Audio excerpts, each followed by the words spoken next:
Saya sebagai kontraktor yang tinggalnya di Bejawa, belum kenal bagaimana cara bercocok tanam, tapi di tahun 98 setelah saya pulang bersama keluarga, kami punya lahan kosong dan kami menanam saja, maksudnya menanam apa saja tanpa menanam terutama kakao, tidak melalui metode sistem budidaya yang baik. Yang penting ya kata orang bilang, yang penting ada tanaman yang ditanam. Jadi waktu itu Pak, kami memang ada kakao, namun kami ini bekerja yang memang tidak ada pakai aturan. Kami masuk di kebun kakao, ke sana hanya lihat, di saat kalau dia sudah berhasil, kalau dia sudah masak, kami ke sana hanya ambil, petik. Di tahun 2007 saya mendapat pendamping pelatihan dari teman-teman dari Tanah Nua, yang waktu itu kami melakukan semester petani di sini, di desa ini.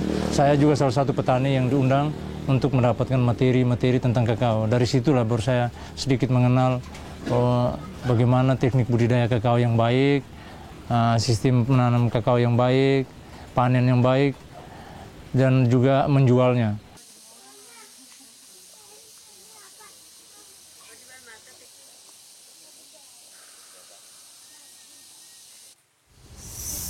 Sudah tahun 68 penyakit amun di amun amin dana pakai pupuk iya boter tepo ko rimu tepo baana kama mea nura tepo atari udah jaga me butuh ke iya mera sekolah.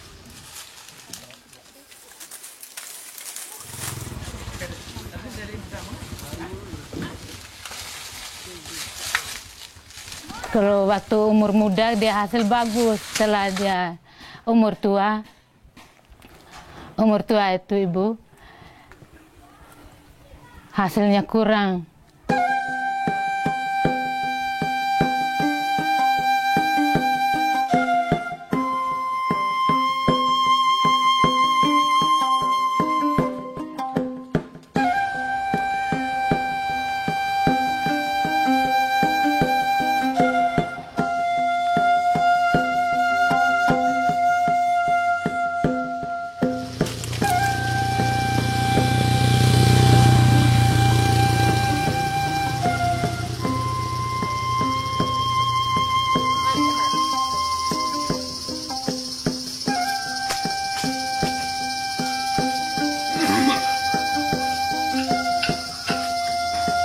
Kemudian lagi kita buat sambung samping, sambung pucuk, namun itu pun belum maksimal.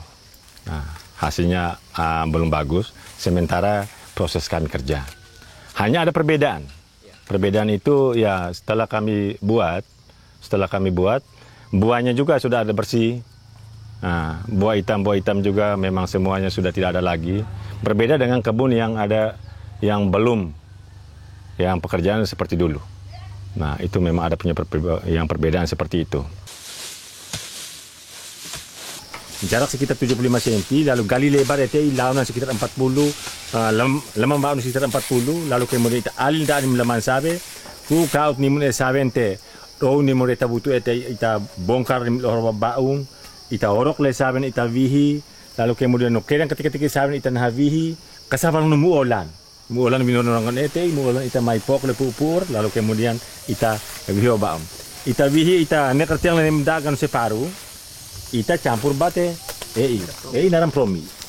Dari ita vihi baum, ita campur no bagan nime te mungkin satu senduk, Ibu. Sekira satu senduk, pelan. Satu senduk. Ita bihi babaun, ita putar le sabe, ita siram. Siram le sabe, ita bihi balong. Ita bihi balong sabe, ita siram dobel, lalu kemudian ita naik balong apa? Ita abol meltana itu. Ita abol melong tanah itu.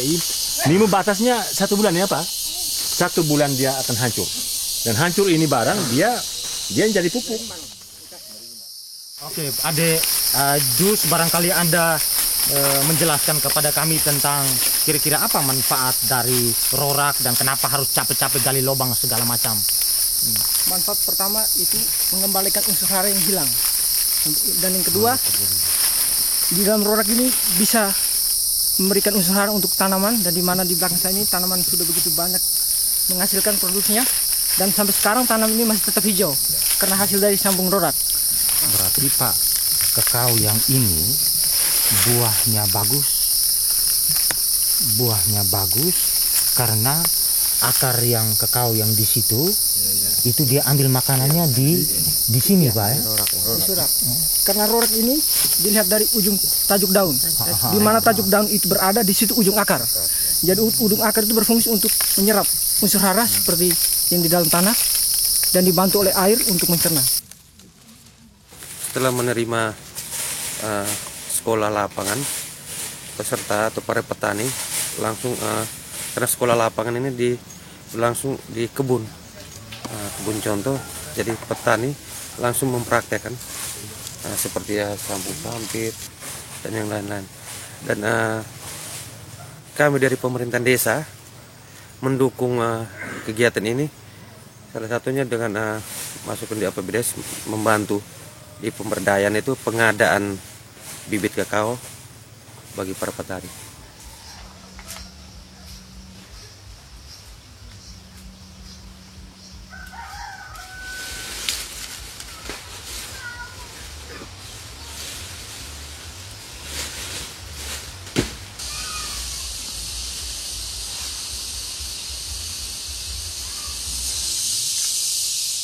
Setelah kami sambung-samping ini, 3 bulan kemudian kami potong pohon induknya. Mengapa kami potong? Karena agar supaya pertumbuhannya lebih bagus dan produksi buahnya itu lebih cepat dibandingkan dengan kakao yang sambung sapi tapi batang induknya tidak dipotong. Setelah itu di dalam kami kelompok tani, selain daripada sambung sapi, kami berjalan pakai pola P3S untuk mengatasi hama penyakit, pemangkasan, pemupukan, dan sanitasi. Dan itu kegiatan ini kami lakukan terus dalam 1 minggu 1 kali di dalam kelompok. Kalau kebun saya, mungkin ini kita saksikan sendiri, terutama hama penyakitnya sekarang mungkin sudah agak berkurang, bahkan hampir-hampir tidak ada. Kalau dibandingkan dengan yang tidak dilakukan poldering. Memang kami melihat ada perbedaan sebelum kami ini ikut sekolah lapangan dan juga setelah kami ikut. Memang waktu kami sekolah lapangan itu waktu bulan April mulai. Jadi kami di sini juga waktu kami pulang ada juga tempat untuk pembelajaran umum buat kami, yaitu ada kebun pembelajaran. Kemudian yang terakhir itu ada pembibitan.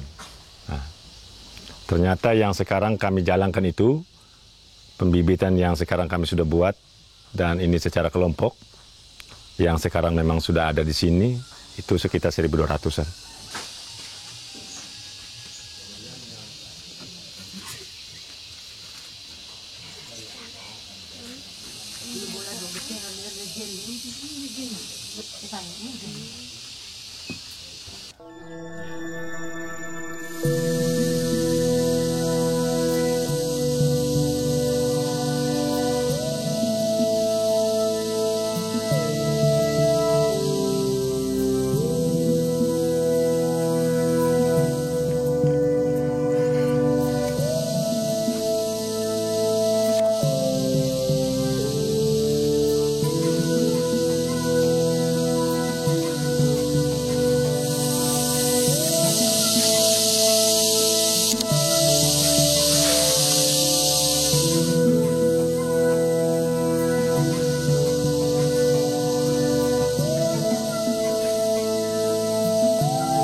seorang petani kakao. Sebelum saya mengikuti ajakan dari Ayu Tani, kebun kakao saya tidak begitu diperhatikan, tidak begitu dirawat dengan baik. Tetapi setelah diajak bergabung dengan Ayu Tani, saya merasakan begitu banyak perubahan yang saya alami di dalam kebun kakao saya.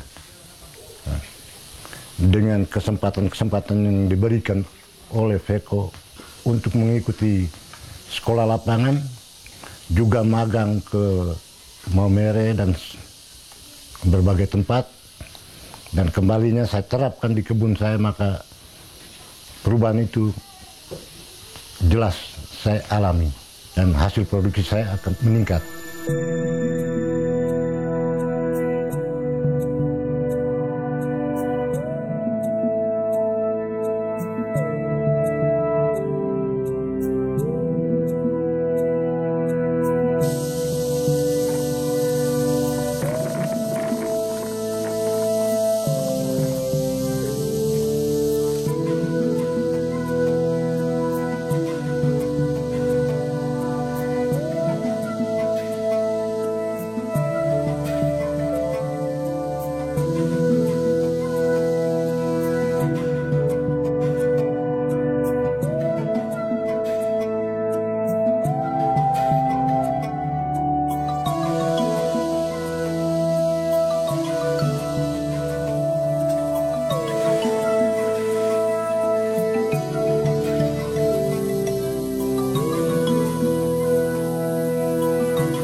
Terima kasih.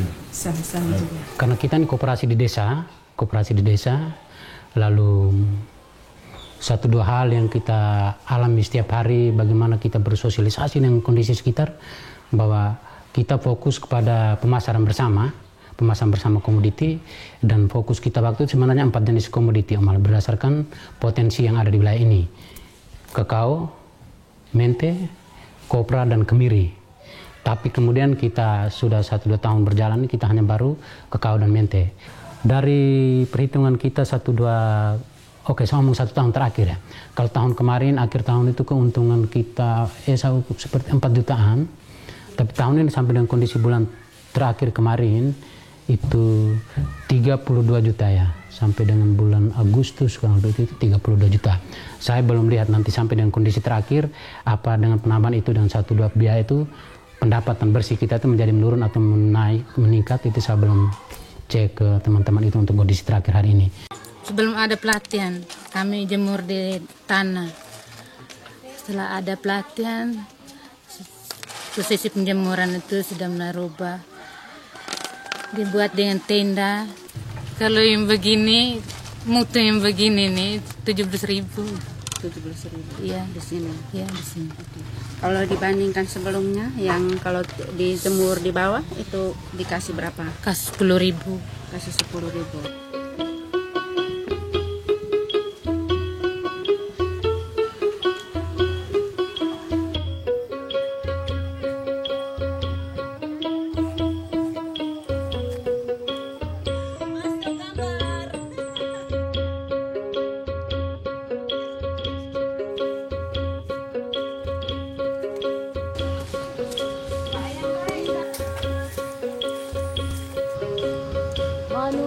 Kokodondo dalagu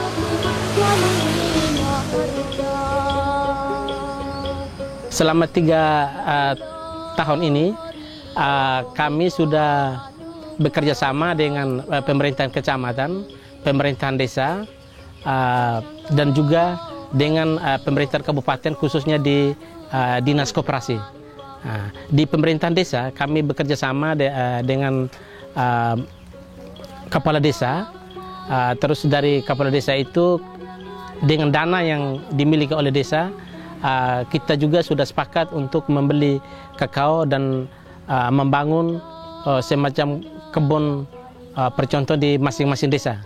Dan dari asosiasi sendiri juga kita melakukan kegiatan-kegiatan langsung ke tingkat desa, kegiatan FFS, ICS, maupun gerakan di tingkat hamparan, P3S di tingkat hamparan. Itu sudah kita lakukan.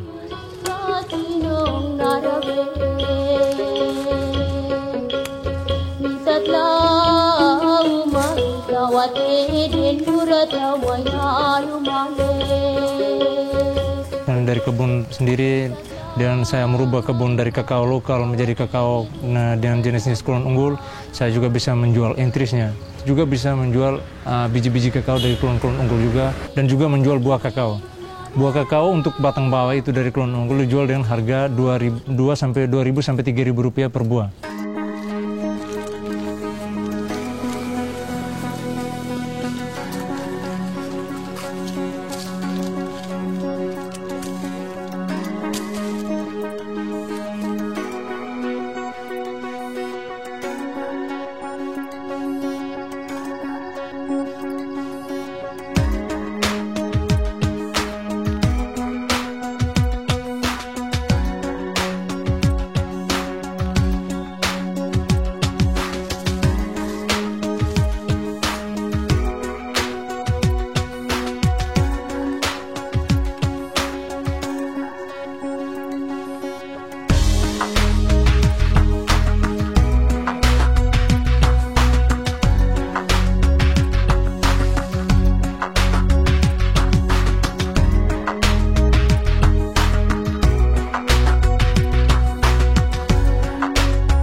Kalau kemarin petani menjual langsung ke pedagang dengan harga yang begitu rendah, tapi kemudian sekarang ini dengan harga yang lebih baik dari petani ke tingkat koperasi.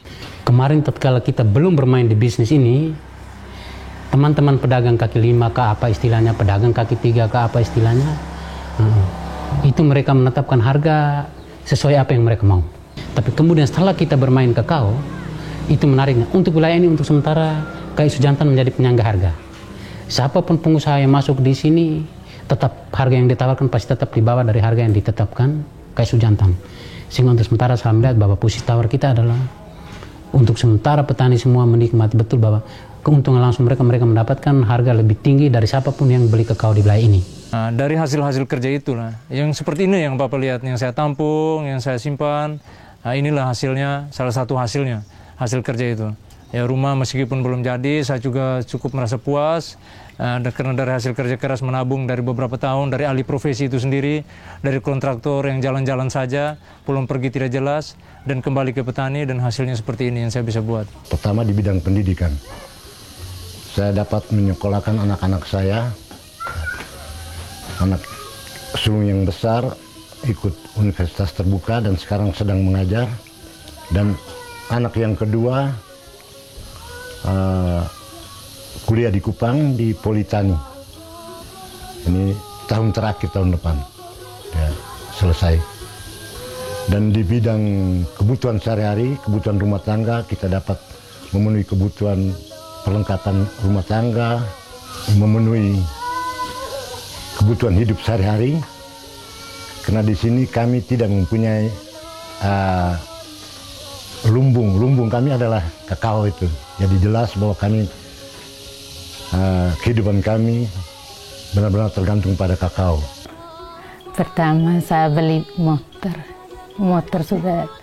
pertama itu sudah kasih ini adik, satunya kasih adik, terus kita beli lagi, beli ini motor. Yang ketiga saya beli untuk anak yang sekolah, yang untuk simpanan sebagian, terus untuk menyekolahkan sekolah anak.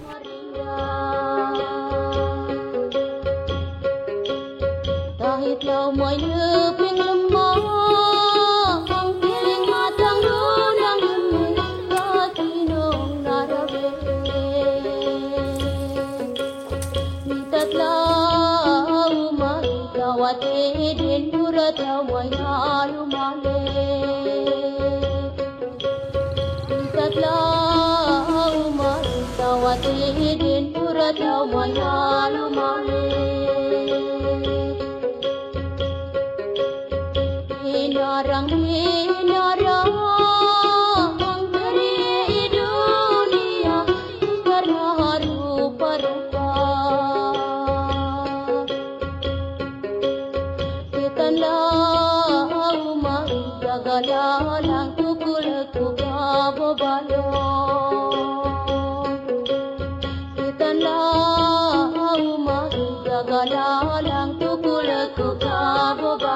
madu murah kata ni umba